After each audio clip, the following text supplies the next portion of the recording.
Lovely, lovely people. A pleasant afternoon to you. Wonderful people. So, I bought the Weekend Star earlier in the week, and I'm just getting an opportunity to read it. So, it says sex workers reveal most shocking requests. Let's read.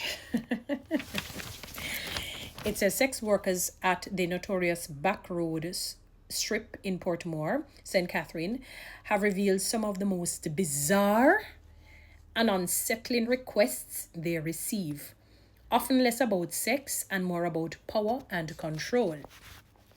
From being asked to perform acts involving bodily fluids to encounters with adult toys and unusual equipment, the women say the demands can be shocking and sometimes hard to process. Hey. Yeah, man, sexual immorality at its best. Let's continue. Some crazy people are come around here, said Steph, and they're using Steph, as a sort of a nickname, not to call it the right name, who has been working on the strip for about a decade. And this is her speaking. Some of them even come with tools for you to ride them. Steph said. Another worker, Trish, said demands often revolve around domination, humiliation, and surrender, which she believes reflect deeper emotional and psychological needs.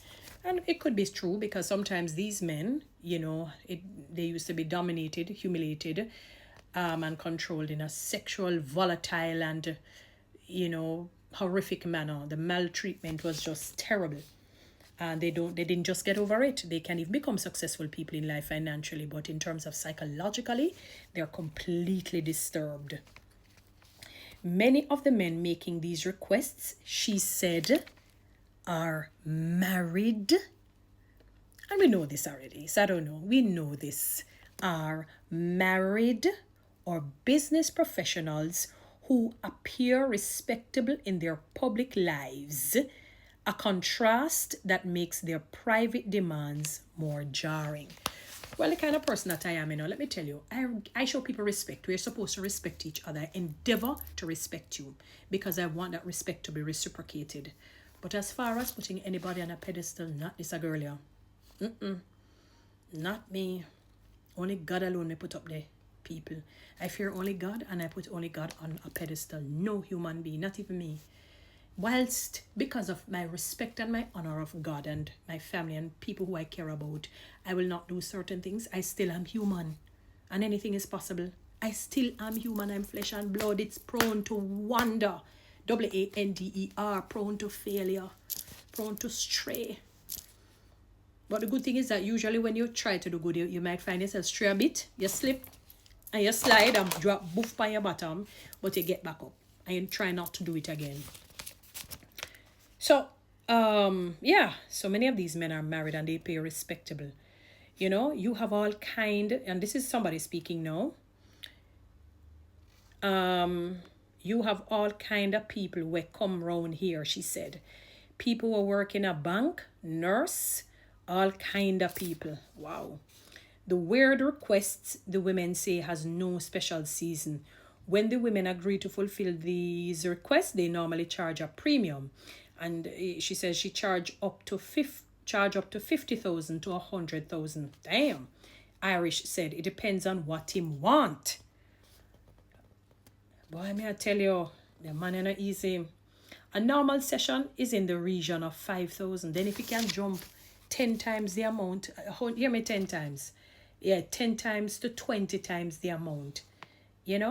It not tell a story. It's serious. What is going on in the minds of these? And them can't do that with the wives. In most cases, not necessarily in all, and they can't do that. And even if they can, them going to get tired of that, and they tired of the wives and go out, and it just gets more kinkier and more kinky. There's such a word called kinkier. But not every man who turns up a back road and books a session is looking for sex. Steph told the Weekend Star that some are having marital problems and are just seeking to clear their heads. Wow, an interesting form of counseling. Well, God use anybody still, remember he use a donkey. So let's see. Sometimes them not even request anything. She said them just want somebody to talk to. Another name now, Keisha, says many of their regular customers are there not just for sex but for comfort. What happened to the marriage counselors? Going to a professional marriage officer, counselor. Why not seek a professional one? But I understand why they can't do it, because if they're known, and this is a country, unfortunately, you can't trust nobody. Very few. I tell you, if you have 10 people around, one and a half a body a one, you can't trust a one next full one. You can't trust, and you only trust them to about 80-90%. That is it. Because people will snitch and don't feel like they won't. That's why sometimes people will hear, you wonder how some information come leak about a particular person. Because when they see and say, what did that?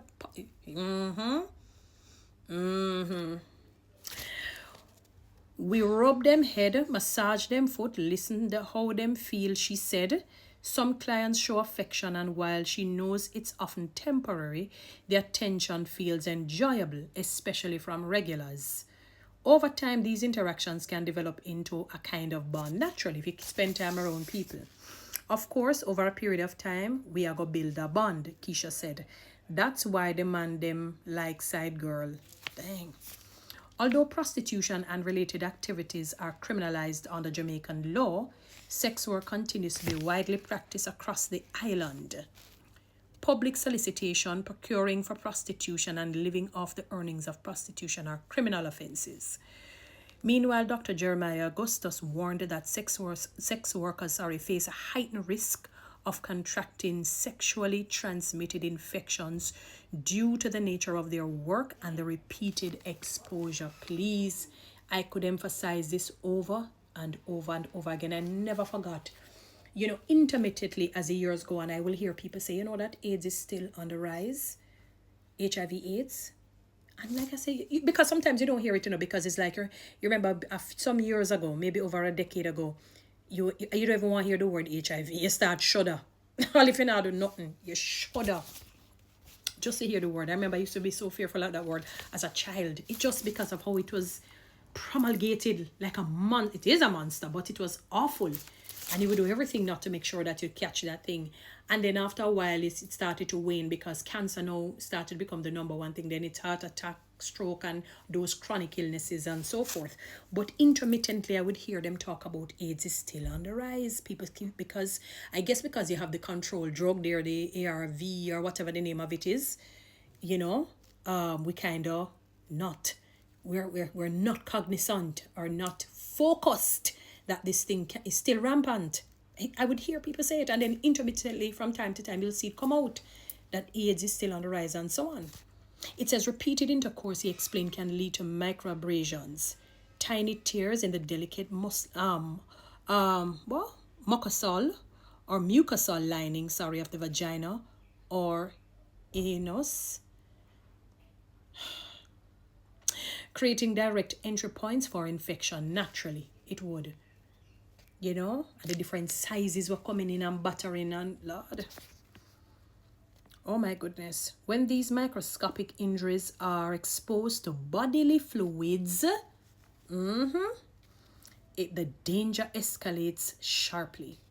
So when you have those micro tears plus bodily fluids, it creates a very opportunistic environment for the transmission of disease. He said, noting infections such as HIV, syphilis, gonorrhea. And I remember, it is which one of them made this, like the penis look like it full of hair, fussy and sore and pus, Lord. If I know gonorrhea, syphilis, mighty God, I think it was syphilis. Or good Lord. I'm brave. That's all I can say. I'm brave.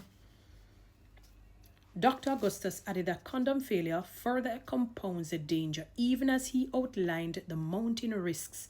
He said prevention must be a part of the conversation, not just warnings about what can go wrong. Lord, the family life in trouble. The family life is in serious trouble with all of this that I just read. And may God help us all. Anyway, guys, you know what to do. Read TikTok and YouTube. Subscribe. Give me one of those lines, and you can follow me on Instagram.